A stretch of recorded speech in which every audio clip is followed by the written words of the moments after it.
Hello Internet, so nice to see you. A friend asked me, Tommaso, if you could teach a person only one thing about music theory, what would you teach them?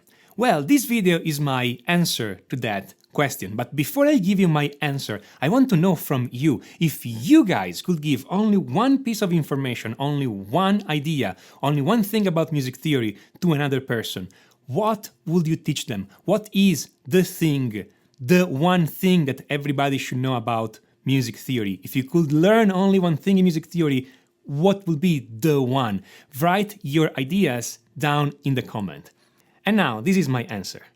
I think that if you learn only one thing in music theory, this should be that there are groups of chords that work together well, and we call those groups keys.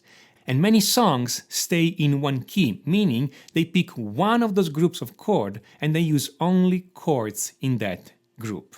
If you learn only one thing, this idea of chords in keys will help you write your music because it gives you immediately a pool of chords from which you can take chords and put them together, and they sound together well immediately, no question asked. They give you a lot of mileage in composing your own music.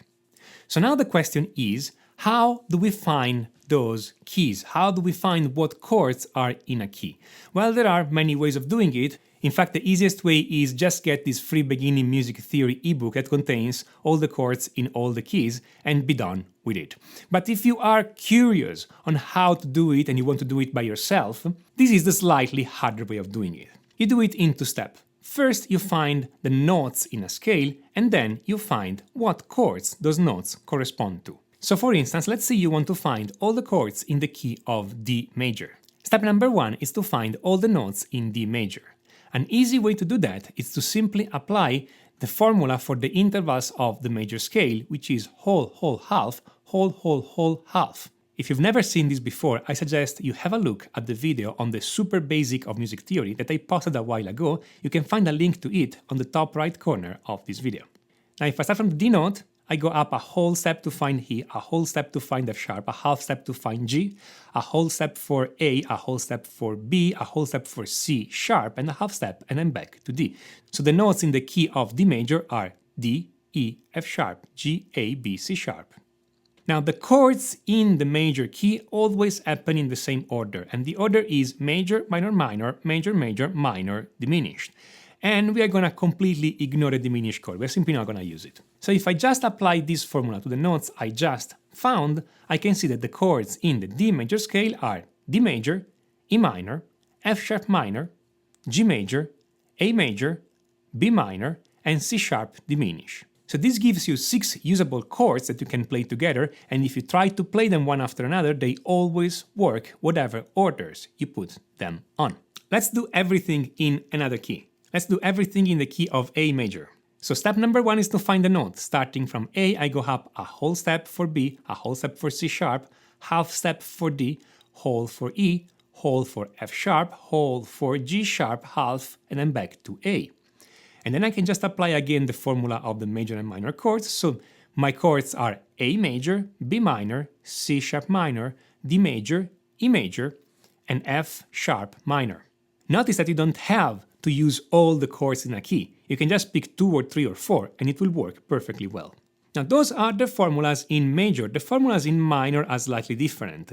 In minor, the formula for the notes is whole, half, whole, whole, half, whole, whole.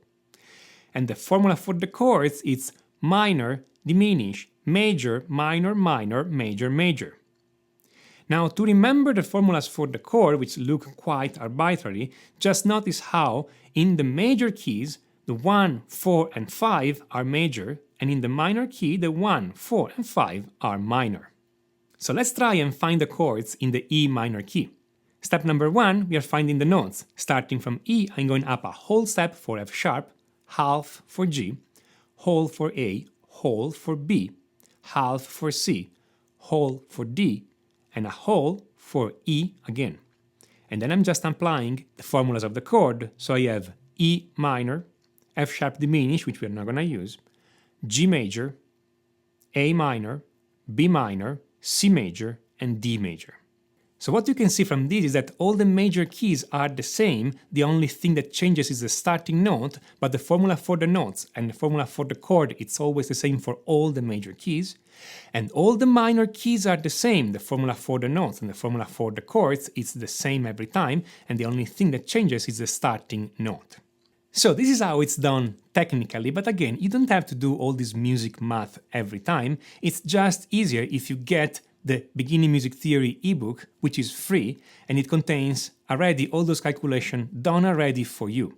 And then after this ebook, if you want to know more about keys and chords and how to use them to create actual songs on your guitar, I do suggest you have a look at the course Complete Chord Mastery, which is a complete video course written specifically for guitar players that shows you how to learn all those theory and apply it straight on your guitar fretboard so that you don't have to think, you don't have to do all this mental math, you can see it straight on the fretboard.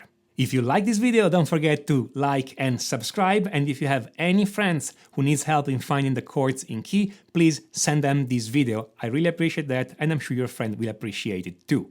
This is Tommaso Zillia, musictheoryforguitar.com, and until next time, enjoy!